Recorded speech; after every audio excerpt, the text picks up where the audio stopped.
reason I wanted to start doing parent scoping is to help parents who've been coping. There's a lot of parents who feel like they are just buried underneath life and circumstances and stuff. And I just think it's cool that Periscope allows you to pop up and see above the surface, pop up and see what's going on if you're buried under a bunch of water or whatever under the sea. A submarine through a periscope can actually see above it. So I'm calling these parent scoping to help parents who've been coping. This one is called Don't Let Your Kids Beat You Up. And I'm not talking about your kids fighting you. I'm not talking about your children beating you up. I'm talking about waking up in the mornings. Don't let your kids beat you up. Don't let your kids beat you out of bed. Don't let your kids get up before you. And here's why.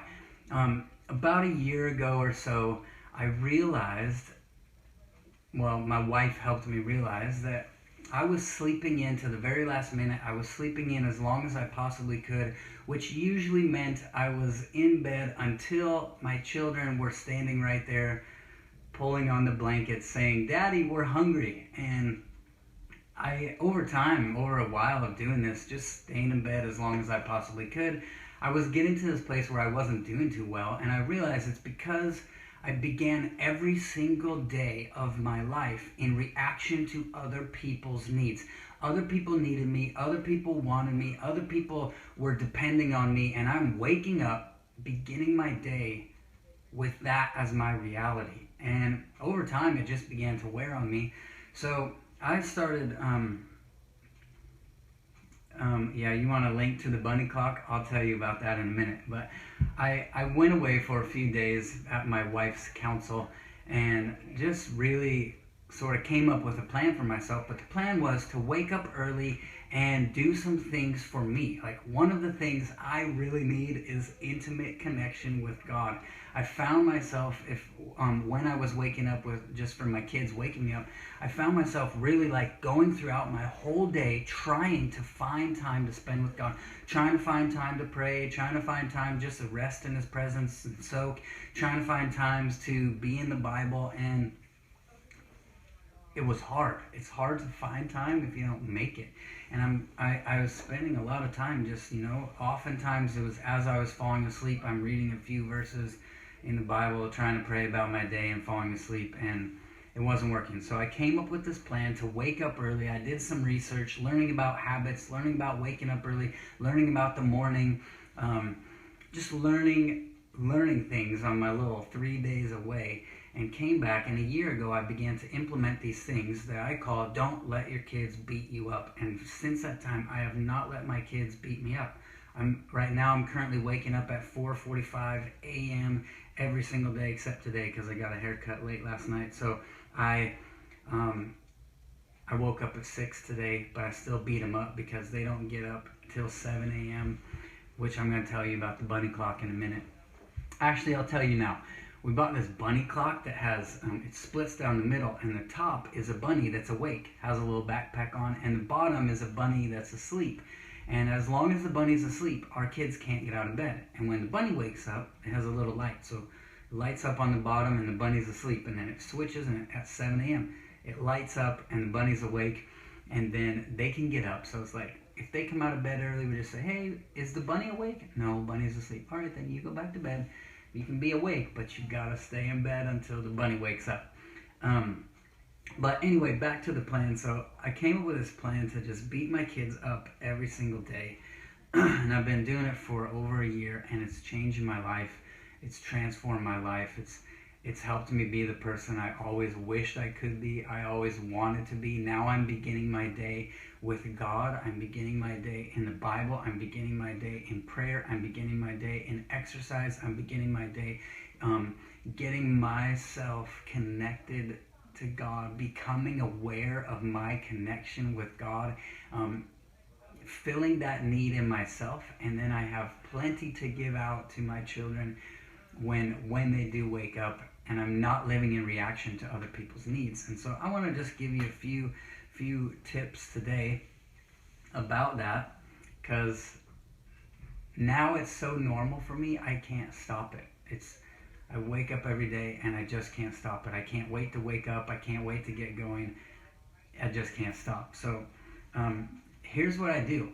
I put my alarm clock in another room. So like in our bedroom, I put my alarm clock in the bathroom. So as soon as my phone goes off, I have to get out of bed to turn it off. And if I don't get out of bed right away, my wife will elbow me. And if I really don't get out of bed right away, my children will hear that alarm and they'll come out. So as soon as that thing goes off, I jump out of bed, but I walk all the way across the room. I go into the bathroom, I shut off my alarm, I shut the door, I use the toilet really quick because it's morning time. Here's what I do. I throw on my clothes, my gym clothes, I brush my teeth right away, I drink a bunch of water, and sometimes I splash water in my face. And by the time I have done those things, get out of bed, walk to the bathroom, brush my teeth, splash water, drink water, as soon as I've done those things, now I'm actually really motivated to stay awake, and I don't want to try and go back to bed. I've done too many things to stay awake and to get moving, and it's actually helped me like just be awake. And so those are kind of the things I do in the morning to beat my kids up. And I want to talk about habits. There's many researchers that say it takes 21 days to form a habit, and I believe that's true. But here's what happens is if you stop at 21 and take a break, take a rest, what happens is you push through all the hard times of waking up early and creating a new habit. You push through all the hard times, but you haven't actually barely begun to experience the joy. Here's what one researcher says. He says, the first 10 days are unbearable, the next 10 days are uncomfortable, and the last 10 days of 30 days is unstoppable. So what happens is people stop at 21 days and they've barely entered into the unstoppable phase. They've only pushed through the unbearable and the uncomfortable, and they're just barely out of uncomfortable, and then they think they can take a break. And someone just commented and said, you lose it in 3 days, which is probably true. But what happens after 21 days is you begin to feel unstoppable, because you begin to feel like what you're doing is actually a part of who you are, not just something you're trying, not something you're experimenting with, not something you're working on. It's actually a part of who you are. It's actually somebody you are, not something you're doing. And you actually become unstoppable then. And that's why I said when I hit 4:45 a.m., it's like I can't stop. I can't get up. I can't stay in bed anymore. I have to get up and keep moving, because my body is now trained that way. And so those are just some really good tips. The reason I think this is really important is because, as Danny Silk would say, if you get on an airplane and oxygen comes out of the airplane and the masks drop down, they tell you you are supposed to put your mask on first before you help your kids. Now, we would think you want to help your kids before you put your mask on, but the truth is, if you help your kids, you could die. And if you die trying to help your kids, you didn't actually help your kids. You made it worse for you, for them, because they now have no parent who can help them at all. So that's kind of the mentality around this. This is putting on your oxygen mask, waking up early, doing those things you know you need for you to be who you've always dreamt of yourself to be, for you to be who you truly are. All of us need that connection with God. We're so connected to Him. We're one with Him. We're one spirit with Him. He's in us. We're in Him. But if we don't actually tap into that, pretty soon we forget it. And, I like to think of it like a cell phone. You got your phone that can do text, it can do phone calls, it can do videos, it can do emails, it can do anything, anywhere, all over the planet, anytime, unless you don't charge it. And our relationship with God, I think, is like that. Like, we have so much capacity to interact with God on the go, to minister with God, to God, have Him speak to us, have Him communicate to us on the go, anywhere, anytime, any place. But waking up early, spending time with Him, connecting with Him, actually charges up that phone. It actually charges us up so that we can interact freely anytime, any place. So those are just my pointers. I'm not going to do a whole bunch more. I just wanted to give you some tips on how to wake up early, how to beat your kids up so your kids don't beat you up, and how to actually fill yourself up. Maybe tomorrow I'll go into more details of kind of my routine in the morning, as I talked about on Friday night, about we don't live by bread alone, but by the words that proceed from the mouth of God. I'm also probably going to do not probably, I am going to do another one tomorrow on that same, with the same title. What time do I go to bed? Yeah, if you have any questions, now would be a good time to ask. Under the same title, don't let your kids beat you up. But I'm actually going to talk about your kids kind of beating you up with the way they talk to you. So that'll be a good one too. Someone said, what time do you wake up? Or go to bed? I usually go to bed about 9 o'clock, sometimes 9:30. I know my body, I need about 7.5 hours of sleep, 8 hours of sleep. Hey, love you too. Who's that? Rod, good to see you. So good, so practical. Thanks. I know what my body needs. You know, if I go 4 hours of sleep, I can only do that a few days, and then I'm not doing too well. I'm just tired and grumpy. So I like to get about 7.5 hours of sleep.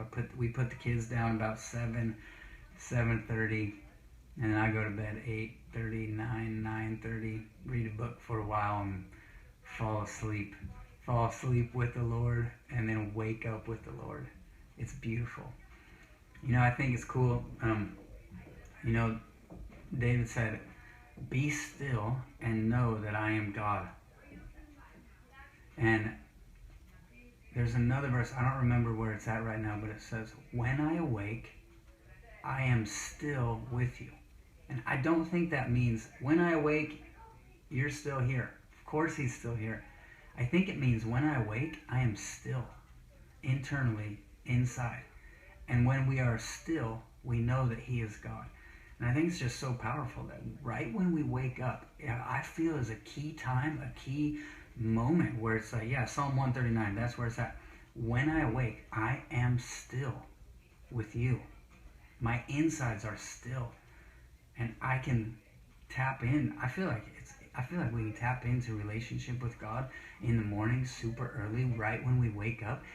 That's hard to tap into when everything is going 100 miles an hour the rest of the day. And if you're a parent and you're joining because it's Periscope, you know this is so important. When things are all going crazy and busy and full, you wish you had that time with God. And this gives it to you so you don't wish you had it. And you're not seeing things as interruptions from what you know you need to do.